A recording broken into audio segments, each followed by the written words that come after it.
अपने क्लाइंट से पूछ रहे हैं कि आप तुम लोग अगली जन्म लेने वाले हो एकदम। हाँ, मैं एकदम रेडी हूँ। डॉक्टर माइकल कहते हैं अच्छा अब तुमने place of life selection visit कर लिया? क्या तुमने ये डिसाइड कर लिया है कि तुम कौन बनोगे, कौन सी बॉडी में आओगे? ध्यान रखिएगा, प्लेस ऑफ लाइफ सिलेक्शन इतनी इंटरेस्टिंग जगह है कि आप वहां पर कुछ भी चूज कर सकते हो। आप ये भी चूज कर सकते हो कि मुझे रमण महर्षि जैसी ही लाइफ चाहिए। अगर आप थोड़े से कंफ्यूज हो तो आप बोलोगे नहीं रमण महर्षि नहीं, मुझे इलॉन मस्क बनना है। तब जाओ पैसे कमाओ, डिप्रेशन में घूमो। ये प्रॉम्प्टर हमको इसलिए मिला है ताकि जब हमारी अगली लाइफ आए तो हम लोग क्या क्या चीजें देखना है पहचानने के लिए हम सबके ब्रेन में एक साइन को डाल दिया जाता है और उसके बाद जब हम इंसान बनते हैं तो जग जाती है मेमोरीज। इसलिए जब हम अपनी होने वाली वाइफ को देखते हैं तो क्या लगता है, तुझे देखा तो ये जाना सनम, ऐसे जो गाने चलते हैं वो उसी साइन की वजह से। नमस्ते दोस्तों, स्वागत है आपका हमारी इस स्पिरिचुअल मिस्टिकल सीरीज में जिसका नाम है जर्नी ऑफ सोल्स। मेरी वाइफ ने मुझसे कहा है कि आज यही वीडियो बनाओ। उनके मुंह से निकला है तो मैं आज ज़रूर बनाऊंगा। और आज यूनिक वीडियो भी बनेगा क्योंकि ये है how to choose your soulmate के बारे में। केस नंबर 28 के ऊपर है। जब भी मैं अपनी वाइफ से बात करता हूँ तो हमेशा ऐसे ही बात करती हैं जैसे वो मुझसे पहले जाने वाली हैं, मुझे छोड़ के। हमेशा बोलती है मेरा हाथ की लाइन छोटी है। वो इसकी चिंता भी नहीं करती हैं कि फिर मैं कैसे रहूँगा। वो बोलती हैं कि तुम तो रह लोगे, तुम तो खुश रहते हो हमेशा, मैं ही तुम्हारे बिना नहीं रह पाऊंगी। लेकिन फिर दोनों जाएंगे इस दुनिया से, मैं और मेरी वाइफ दोनों जाएंगे। तब तक हमारे बच्चे बड़े हो जाएंगे, हमारी अच्छी अच्छी फ़ोटोज़ रखेंगे, उसके ऊपर माला पहनाएंगे। चाहता हूँ ना आप जब हम लोग की एक पास्ट को देखें, याद करें, तो आपकी मेमोरी में ये नहीं आना चाहिए छोड़ के चले गए। आपको ये होना चाहिए गए हैं छुट्टी मनाने। जैसे कभी कभी हम लोग छुट्टी मनाने चले जाते हैं आप लोगों को घर पे छोड़ के, फिर आप लोग वेट करते हैं। आपके मन में यही होना चाहिए गए हैं मॉलिक्यूलर वर्ल्ड में, मज़े कर रहे हैं, हम लोग को यहाँ फिजिकल वर्ल्ड में छोड़ दिया। और आप खूब खूब अच्छे से ज़िंदगी जिएं, खूब खुश रहें, ताकि जब हम सब वहाँ मिलें तो फिर एक दूसरे को खिंचाई करें, तुमने क्या मस्ती किया था, क्या नहीं किया था। और फिर प्लान करें इस बार कौन बाप बनेगा, कौन बेटा बनेगा, कौन मम्मी बनेगी, कौन बहू बनेगी, वगैरह वगैरह वगैरह। क्योंकि ऐसा ही कुछ होता है जब आप मॉलिक्यूलर वर्ल्ड में जाते हैं, फिजिकल वर्ल्ड में आते हैं। ये केस नंबर 28 है। इससे एक बहुत लंबी बातचीत करते हैं डॉक्टर माइकल न्यूटन, जो अपने क्लाइंट्स को हिप्नोटाइज करते हैं और उनको पास्ट में ले जाकर दो डिस्कार्नेट स्टेट के बीच में ले जाते हैं। तो जो भी हमारे सब्सक्राइबर्स हैं जिनको ये सब वीडियोस समझ में नहीं आता, अजीबोगरीब लगता है, तो उसको कहानी की तरह सुन लीजिए। Case number 28, doctor Michael Newton और ये आदमी बात कर रहा है। आइए देखते हैं ये अपनी सोलमेट को कैसे खोजेगा। ये बहुत लंबी बातचीत है तो शायद आज अपनी सोलमेट को खोज नहीं पाएगा। अगर आप लोग साथ में रहेंगे तो शायद खोज भी ले। मैं क्यों चाहता हूँ आप लोग याद रखें कि हम लोग वहाँ छुट्टी मना रहे हैं, क्योंकि हम वापस आएंगे। और अगर बच्चों तुम लोगों ने हमारे जाने के बाद बदमाशी की, आवारागर्दी की, शराब पिया, टाइम पास किया, तो हम वापस आएंगे और चुन चुन के एक एक से बदला लेंगे। ध्यान रखिएगा। अपने क्लाइंट से पूछ रहे हैं कि आप तुम लोग अगली जन्म लेने वाले हो एकदम, जस्ट बॉडी पकड़ने वाले हो? हाँ, मैं एकदम रेडी हूँ। डॉक्टर माइकल कहते हैं अच्छा अब तुमने place of life selection visit कर लिया? क्या तुमने ये डिसाइड कर लिया है कि तुम कौन बनोगे, कौन सी बॉडी में आओगे? ध्यान रखिएगा, प्लेस ऑफ लाइफ सिलेक्शन इतनी इंटरेस्टिंग जगह है कि आप वहां पर कुछ भी चूज कर सकते हो। आप ये भी चूज कर सकते हो कि मुझे रमण महर्षि जैसी ही लाइफ चाहिए। अगर आप थोड़े से कंफ्यूज हो तो आप बोलोगे नहीं रमण महर्षि नहीं, मुझे इलॉन मस्क बनना है। तब जाओ पैसे कमाओ, डिप्रेशन में घूमो। तो डॉक्टर माइकल पूछ रहे हैं क्या तुमने अपने बॉडी के बारे में चूज कर लिया है कि तुम कौन सी बॉडी रहोगे और किन किन लोगों से तुम धरती पर मिलोगे, कौन से लोग तुम्हारे रेगुलर फ्रेंड्स होंगे? तो ये आदमी कहता है हाँ, आप सब कुछ मेरे साथ। देखिए जब सोकर सुबह उठते हैं ना तो चीज़ें आपको समझ में आती, कहीं नई जगह गए हैं तो ये तो बड़ा अजीब लगता है, नया लगता है। ये भी अब फिजिकल वर्ल्ड से मॉलिक्यूलर वर्ल्ड में आने वाला है। तो बोला हाँ, अब मुझे धीमे धीमे सब कुछ उजागर हो रहा है। जब मैंने पहली बार जेनोगा पढ़ा था और मुझे मिस्टिकल एक्सपीरियंसेस शुरू हुए थे तो पहले समझ में नहीं आता था, मुझे लगता था वो सपना है। क्योंकि एक बार मैंने लिटरली भगवान को अपने साथ एक्सपीरियंस किया था। मैंने बताया भी था आप लोगों को, नहीं बताया? याद नहीं है? वो नहीं, उसके बाद। इस बार भगवान का कोई रूप नहीं था, वो लाइट की तरह मेरे साथ ट्रैवल कर रहे थे और आसपास में ढेर सारे बच्चे थे जो मरे हुए थे और एकदम डेड बॉडी पड़ी हुई थी। मैंने देख करके कहा, मतलब मुझे ऐसा फीलिंग आ रहा था कि मेरे बगल में भगवान है या गाइड है। और मैंने उनको ऐसे देख करके थॉट्स में ही बोला कि ये सब मर रहे हैं और तुम अपने आप को भगवान मानते हो। तो उन्होंने ऐसी उसमें से फूंक निकली उस लाइट में से और सब बच्चे जिंदा हो गए। मैंने कहा यार, बोलते हैं फिर, मतलब बोला नहीं, उन्होंने मुझे समझाया कि लाइफ और डेथ केवल तुम्हारा परसेप्शन है, कोई मरता नहीं है, कोई बचता नहीं है। और फिर मैं उठ गया, सुबह 4 बज रहा था। I was very happy. अब ये भी हो सकता है कि वो खाली कहानी है, मेरे मन ने एक हेलुसिनेशन कर लिया हो, लेकिन अगर हेलुसिनेशन भी है और मैंने उसको सपने में जिया है तो बहुत खूबसूरत हेलुसिनेशन है। ऐसा सबको होना चाहिए। अब सब चीज़ें मेरे सामने उजागर हो रही हैं। डॉक्टर माइकल यहाँ पर पूछते हैं, अगर मान लो तुम्हें अभी डाउट हो रहा है, जैसे अभी शिरीष को डाउट हो रहा है कि मुझे ये स्कूल जाना चाहिए, नहीं जाना चाहिए, ये पढ़ना चाहिए, नहीं पढ़ना चाहिए। अगर तुम्हें डाउट हुआ कि मुझे ये बॉडी नहीं चाहिए, ऐसे इस फैमिली में नहीं पैदा होना है, तो क्या तुम बैकआउट कर सकते हो? तो ये आदमी कहता है, हाँ, लेकिन सुनिए, इसका हाँ का मतलब सुनिए। हाँ, पहले भी कर चुका हूँ और खाली मैंने नहीं, हम सब ने किया है। धरती पे आना बहुत खुशी की बात नहीं है, इसलिए आप लोग बहुत इंतज़ार मत करिएगा। कह रहे हैं कि हम सब जो भी धरती पर आ चुके हैं, मेरी जान पहचान में हर कोई धरती पर आने से कतराता है, क्योंकि यहाँ पर पैदा होना बहुत कंफर्टेबल नहीं है, इंट्रिग्यूइंग है, बहुत झंझट का काम है। लेकिन डॉक्टर माइकल पूछते, मान लो तुम्हारा अब जस्ट ड्यू है, तुम्हें इनकारनेट होना है, जन्म लेना ही है, और तुम रेजिस्ट कर रहे हो कि मुझे नहीं जाना है। तो जैसे शादी के पहले अगर लड़की रो रही है या नहीं होते, कोल्ड फीट हो जाता है लोगों को, हमको शादी नहीं करनी, ऐसा हुआ तो ये आदमी कहता है ऐसा नहीं होता उस दुनिया में। वहाँ पर कोई भी इतना रिजिड नहीं होता। मैं हमेशा अपने आसपास में जो गाइड्स होते हैं उनसे पॉसिबिलिटीज़ को डिस्कस कर लेता हूँ। हम लोग अपने ट्यूटर होते हैं वहाँ पे, उनसे डिस्कस करते हैं। हमारे कंपेनियंस होते हैं, मुझे लगता है हम सब के सब कंपेनियंस थे। इससे पहले कि हम कोई फर्म कमिटमेंट करें पैदा होने का, हम अच्छे से डिस्कस कर लेते हैं। और एक बड़ी इंपॉर्टेंट चीज़ है, जो ट्यूटर होता है ना, उसको मालूम पड़ता है कि कब आप टाल रहे हो। मैं बड़ी मम्मी से यही बोल रहा था, अगर श्रीश 11th और 12th में मैं होता श्रीश की जगह और श्रीश मेरे पापा होते, तो क्या करता मैं खूब सेल्फ स्टडी करने का टाइम मांगता और देता भी। आपका गाइड जानता है कि आप कब स्टॉल कर रहे हो। स्टॉल समझते हैं?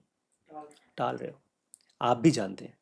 ये बताओ कि अब तुमने डिसाइड कर लिया है कि तुम पैदा होने वाले हो, क्या और कोई चीज़, इंपॉर्टेंट चीज़ स्पिरिट वर्ल्ड में बातचीत होती है तुम लोगों की?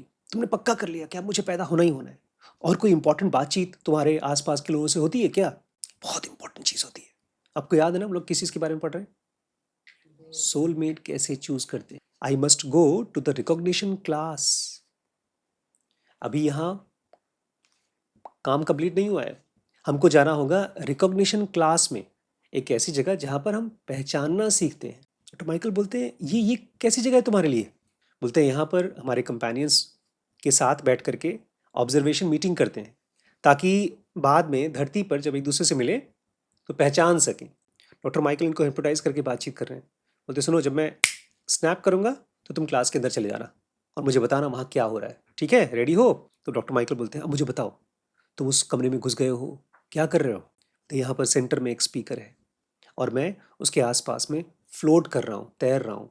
और भी लोग हैं, वो भी ऐसे ही फ्लोट कर रहे हैं। बड़ी अच्छी चीज़ है। यहाँ पर ज़मीन पर रेंगना पड़ता है, चलना पड़ता है, सोना पड़ता है, वहाँ पर आप फ्लोट करते हैं। डॉक्टर माइकल कहते हैं, मैं चाहता हूँ कि मैं तुम्हारे साथ वहाँ जाऊँ, लेकिन मैं जा नहीं पाऊँगा, इसलिए तुम मेरी आँख बन जाओ, ठीक है? तुम जो भी देख रहे हो तुम मुझे बताना, ठीक है? तो आदमी कहते हैं, हाँ हाँ बिल्कुल ठीक है, लेकिन जल्दी करो, जल्दी चलना है हमको। डॉक्टर माइकल पूछते हैं, ये जगह तुम्हें दिखने में कैसी लग रही है?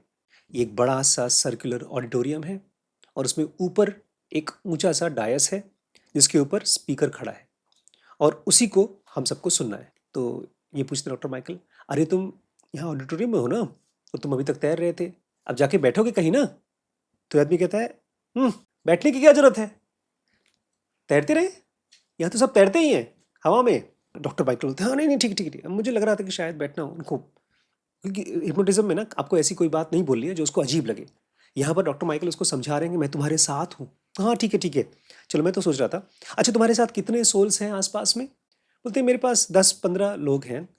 ये वो लोग हैं जो मेरे आसपास के सोल्स हैं, जो मेरे साथ रहेंगे जब मैं पैदा होऊंगा तो मेरे कनेक्टेड रहेंगे। डॉक्टर माइकल बोलते बस 10-15 इतने सोल्स तुमको दिखाई दे रहे हैं वहां पे? बोलते, नहीं नहीं, तुमने तो मुझसे पूछा था कि तुम्हारे पास कितने हैं। मेरे पास हैं 10-15। वैसे तो बहुत से हैं, छोटे छोटे ग्रुप्स बना करके, वो भी मेरी तरह ही अपना अपने सोल्स के साथ बात कर रहे हैं। अब सुनिए, जब आप मर के वहाँ जाते हैं तो आपके क्लस्टर ग्रुप्स होते हैं। वो स्पेसिफिक ग्रुप होता है जिनके साथ आप कई जन्मों से साथ में पैदा होते हैं। डॉक्टर माइकल बोलते हैं, ये जो 10-15 लोग तुम्हारे साथ हैं, क्या तुम्हारे क्लस्टर ग्रुप के हैं? मतलब वो कई जन्मों से तुम्हारे साथ पैदा हो रहे वही लोग हैं? अब डॉक्टर माइकल कंफर्म करना चाहते हैं, ऐसा तो नहीं है कि जब तुम मर के गए थे और तुमने वहाँ पर भी कुछ लोगों को देखा था, बल्कि इस चीज़ को अ, भारत खोज में बड़े अच्छे से दिखाया था। दशरथ मरते हैं और जाते हैं तो बोलते हैं, मेरे पूर्वज मुझे देख रहे हैं, मुझे बुला रहे हैं। अक्सर जब आपकी डेथ होती है, लोगों ने मुझे बताया है, किताबों में मैंने पढ़ा है कि जब मैं मरने वाला होता हूँ तो हमको वो लोग दिखते हैं जिनको हम बहुत प्यार करते हैं। तो क्या ये गैदरिंग वैसी ही है क्या, कि लोगों से मिले थे जब तुम मर रहे थे, वैसी गैदरिंग है तुम्हारे क्लस्टर ग्रुप के लोग? तो नहीं नहीं, जब मर के हम जाते हैं ऊपर तो बड़ी क्वाइट मीटिंग होती है, उसमें केवल आपके परिवार के लोग होते हैं जो आपको बहुत प्यार करते हैं। तो माइकल बोलते हैं, ऐसा क्यों? वो होम कमिंग जब तुम मर के वहाँ गए थे, वो मीटिंग शांत होती है और यहाँ पर ज़्यादा शोर है, ऐसा क्यों? तो कहता है, वो मरने के बाद ना आप थोड़ा सा कंफ्यूज्ड होते हैं, क्योंकि बॉडी अभी भी खोई है और आप तो अपने आप को मान रहे थे कि बॉडी है, उसमें से आप थोड़ा छूटते हैं। और फिर यहाँ यहाँ तो ढेर सारा कन्वर्सेशन चल रहा है, बुदबुदाहट चल रही है, मिलिंग चल रही है, और ढेर सारा एंटिसिपेशन है, अरे यार जाएंगे क्या होगा। जैसे हम लोग कहीं बाहर जाते हैं तो बहुत बातचीत होती है ना, पैकिंग करना है, जाना है, वगैरह वगैरह। तो यहाँ ज़्यादा एनर्जी है, इसलिए यहाँ ज़्यादा बातचीत है। और सुनो, डॉक्टर माइकल को बोलते हैं, जल्दी करो, मुझे जाके सुनना है, वो सेंटर में जो बोल रहे हैं उनकी बात सुनी, जल्दी करो। तो डॉक्टर माइकल पूछते हैं, ये जो ऊपर बोल रहे हैं, क्या ये तुम्हारे ट्यूटर गाइड हैं, मतलब थोड़ा सीनियर जो जानते वानते हैं? बोलते हैं, नहीं नहीं, ये गाइड नहीं है मेरे, ये प्रॉम्प्टर्स हैं। प्रॉम्प्टर्स मतलब प्रोत्साहक, जो आपको प्रॉम्प्ट करते हैं किसी खास चीज़ के लिए। तो अच्छा अच्छा, ये कोई खास काम के लिए स्पेशलाइज्ड है, जैसे डॉक्टर्स होते हैं, इंजीनियर्स होते हैं, ऐसे यहाँ पर मरने के बाद जब उनके पास जाएंगे तो प्रॉम्प्टर्स होते हैं, किसी खास काम के लिए ट्रेंड है क्या ये लोग? हाँ, ये लोग हमको स्पेशल साइंस देते हैं। इनके पास यूनिक आइडियाज़ होते हैं पहचानने के लिए। आप जब धरती पर जाएंगे, लोगों से मिलेंगे, पहचानेंगे कैसे? तो ये आपको बताते हैं, वो साइंस बताते हैं पहचानने की। और माइकल बोलते, चलो उनके पास चलते हैं, उनकी बातें सुनना और मुझे बताते रहना क्या चल रहा है।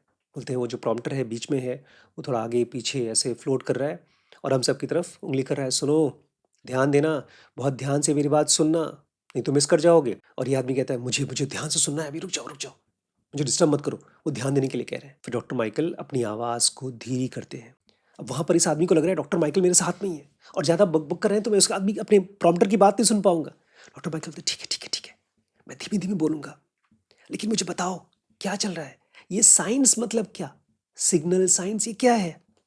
ये प्रॉम्प्टर हमको इसलिए मिला है ताकि जब हमारी अगली लाइफ आए तो हम लोग क्या क्या चीज़ें देखना है पहचानने के लिए, हम सबके ब्रेन में एक साइन को डाल दिया जाता है और उसके बाद जब हम इंसान बनते हैं तो जग जाती है मेमोरीज। इसलिए जब हम अपनी होने वाली वाइफ को देखते हैं तो क्या लगता है, तुझे देखा तो ये जाना सनम, ऐसे जो गाने चलते हैं वो उसी साइन की वजह से हैं।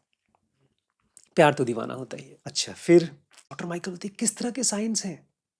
बोलते हैं, ज़िंदगी जो है ना एक बड़ी सी रोड है और उसमें बीच बीच में फ्लैग्स होते हैं, निशान होते हैं, ये वही साइंस है। डॉक्टर माइकल बोलते हैं, और साफ साफ बताइए। आज से कई साल पहले, मुझे सन याद है, डेट याद नहीं है, मैं एक छोटे से कॉलेज में गया, ऐसे ही छोटी मोटी नौकरी करने के लिए। डिसाइड किया कि मैं अब नौकरी करूँगा, छोटी मोटी नौकरी करूँगा और यही करता रहूँगा और अपनी साधना करूँगा, तपस्या करूँगा। और वहाँ पर एक इंसान मिलता है और सब कुछ बदल जाता है। ये तो मेरी मीटिंग बड़ी मम्मी के साथ हुई, लेकिन ऐसे ही एक मीटिंग हुई जब आपकी मम्मी गई और मैं अपने भाई के साथ डिसाइड किया कि मैं उसके साथ रहूँगा, एक छोटी सी बुक पढ़ूँगा। ऐसी ही कुछ चीज़ हुई जब मेरे पेरेंट्स बम्बई गए, एक शादी अटेंड किया और उनके आसपास के रिश्तेदारों ने उनसे कहा कि यहाँ पर स्कूल्स बहुत अच्छे हैं तो आप अपनी पूरी फैमिली को यहाँ लेके आ जाइए। कह रहे हैं ये साइंस क्या है, वो नए डायरेक्शंस हैं जब आपकी ज़िंदगी में कुछ इम्पॉर्टेंट होने वाला है। फिर हम लोग को पहचानना होता है कि यही साइन है, एक दूसरे को पहचान करके नई डायरेक्शन चालू करने के लिए। डॉक्टर माइकल बोलते हैं, अच्छा, और ये क्लास हर इंसान के लिए होती है, जो भी नई ज़िंदगी लेने वाला है उस हर इंसान के लिए क्लास चलती है? बोलते हैं, अरे ऐसे कैसे, हर किसी को छोटी-छोटी चीज़ याद करनी होती है ना, तो हम सबकी क्लास होगी। डॉक्टर माइकल बोलते हैं, लेकिन तुमने तो वहाँ प्लेस ऑफ लाइफ सिलेक्शन में अपने ढेर सारी लाइफ के डिटेल्स को देख लिया था कि तुम कहाँ पैदा होगे, कौन सी सिटी में होगे, वगैरह-वगैरह। बोलते हैं, हाँ, मैंने देख लिया था, लेकिन सारी डिटेल्स कहाँ पता चली थी? वो तो ऐसा था, जैसे कि आपने मोबाइल मोबाइल खोला और एयरबीएनबी का एक कमरा देख लिया, होटल का एक रूम देख लिया, लेकिन सारी डिटेल्स कहाँ पता चलती हैं? और मुझे ये भी नहीं मालूम है कि ढेर सारे लोगों में से कौन से लोग मेरे साथ ऑपरेट करने वाले हैं। तो ये क्लास एक फाइनल रिव्यू है जहाँ पर हर किसी को उसका रोल दिया जाता है कि तुम ये ग्रुप में ऐसे जाओगे, तुम ये रहोगे, तुम वो रहोगे। डॉक्टर माइकल बोलता है, अच्छा, इसका मतलब ये क्लास उन लोगों के लिए है जो आपस में एक दूसरे की लाइफ के ऊपर बहुत ज़्यादा इम्पैक्ट डालने वाले हैं। देखिए, धरती पर आएंगे आप तो आपकी हालत ऐसे हो जाएगी, अरे वो बंदर है, अरे वो भैंस है। आप सारे जानवरों को क्या बोलते हैं? जानवर के नाम से बोलते हैं। लेकिन जब इंसान को देखते हैं बोलते हैं, अरे ये तो मेरा दोस्त है, ये तो फिल्म का हीरो है। हम पहचानते हैं शक्ल से, उसके बिहेवियर से। लेकिन वो इसलिए पहचानते हैं क्योंकि ये एक प्रेप क्लास दी जाती है आपको। आप पहचान जाते हैं कि इस आदमी के साथ मेरा पुराना दोस्ती है, ये मुझे पहचानता है, इसकी बात मुझे सुननी चाहिए, इसके हिसाब से मुझे चलना चाहिए, क्योंकि वो प्रेप क्लास दी जाती है। तो माइकल बोलते हैं, एक बात बताओ, तुम अपने सोलमेट को भी देख रहे हो क्या यहाँ पे, जिसके साथ तुम शादी वादी करोगे, बच्चे पैदा करोगे? शर्माता है, हाँ वो भी यही है, और भी लोग हैं, उनके साथ मुझे कांटेक्ट करना है। हाँ, ये सब के सब एक दूसरे की लाइफ में कोई इंपॉर्टेंट रोल प्ले करने वाले हैं। हम लोग को पता नहीं चलता है कि क्यों आखिर ऐसा इंसान हमको मिला है जो बहुत मुश्किल है, और एक ऐसा इंसान मिला है जो बहुत अच्छा है। क्योंकि हमको दोनों चीज़ें चाहिए होती हैं। एक मूर्ति को बनने के लिए आपको हथौड़ा मारना होता है, छेनी और हथौड़ा। उसके साथ उसके बाद उसको फाइल करना होता है स्मूथ करने के लिए, फिर हथौड़ा मारना होता है, फिर फाइलिंग करनी होती है। फिर कोई ऐसा आँख चाहिए होता है जो उस पूरी मूर्ति की शक्ल को देखे, कैसा दिख रहा है। फिर वो आएगा, हथौड़ा मारेगा और फाइलिंग करेगा, स्मूथ करेगा। ऐसे हम लोग की लाइफ में कुछ लोग आते हैं जो बहुत स्ट्रांगली नेगेटिव इम्पैक्ट करने वाले लगते हैं, लेकिन वो भी हमारी ही लाइफ का प्लान है। और कुछ लोग हैं जो बहुत प्यार जैसे लगते हैं, प्यार करने वाले लगते हैं, वो भी हमारे खुद के चॉइसेस हैं। लेकिन हर इंसान आपकी लाइफ में क्या करने वाला है? बहुत स्ट्रांग इम्पैक्ट डालने वाला है। उसके बाद ये आदमी कहता है, तो वो तो ठीक है, लेकिन तुम बकबक किए पड़े हो, मैं सुन नहीं पा रहा हूँ, मेरा प्रॉम्प्टर क्या बोल रहा है। ऑटो माइकल बोलता है, ठीक है, अब मैं 1 2 3 तक गिनती करूंगा, तो आराम से तुम जितना देर तक तुमको सुनना है सुन लेना। जब सुन लोगे तब मुझे बताना कि यहाँ फ्लैग्स और साइंस के बारे में क्या बताया गया है। तो वो क्या बताया गया है वो हम कब सुनेंगे? कल। आज के लिए बस इतना ही। मुझे तो मम्मी का याद है, वो नहीं, कल कल बताऊंगा खास चीज़, फ्लैग्स और साइंस कैसे पहचानते हैं आप एक्चुअली अपने सोलमेट्स को, कैसे पहचानते हैं, सीक्रेट दिया गया है। दोस्तों, जर्नी ऑफ सोल सीरीज़ जो आपने अभी भी देखा, ये dkbrains.com पे अवेलेबल है। और अब हमने कुछ नया किया है इस प्लेटफॉर्म पे। इसका स्ट्रक्चर हमने 3 पार्ट्स में डिवाइड किया है, क्योंकि बहुत से लोग हैं जो हमारे कोर्सेज ट्राई करना चाहते थे लेकिन नहीं कर पाते थे फीस की वजह से। तो हमने एक ऑप्शन चालू किया है जो फ्री है। अच्छा, उसके बाद अगर आपको लगता है कि नहीं, मुझे अब पेड कोर्स करना है, तो एक लर्न ऑप्शन है जहाँ पर सिलेक्टेड बहुत लंबे लंबे और डीप टॉपिक्स हमने डाले हैं, तो ट्राई कर सकते हैं। और फाइनली, अगर आपने डिसाइड कर लिया है कि आप हमारे साथ लंबे समय तक चलना चाहते हैं, तो एक ऑप्शन है ग्रो, जिसमें हमारी सारी सीरीज़ आपको अवेलेबल है थ्रू आउट द ईयर। लेकिन उसके साथ साथ इसको एक अपॉर्चुनिटी भी बना सकते हैं अपनी अर्निंग का। बहुत ज़्यादा तो नहीं, लेकिन फिर भी कुछ न कुछ आपको अर्निंग होगी जब आप इस सीरीज़ को देखते हैं और किसी और को रेफ़र करते हैं। ट्राई आउट करिएगा, मुझे कमेंट के ज़रिए बताइएगा। आपके सजेशंस हमारे लिए बहुत इंपॉर्टेंट हैं। मैं वेट करूँगा आपके कमेंट्स का। ठीक है।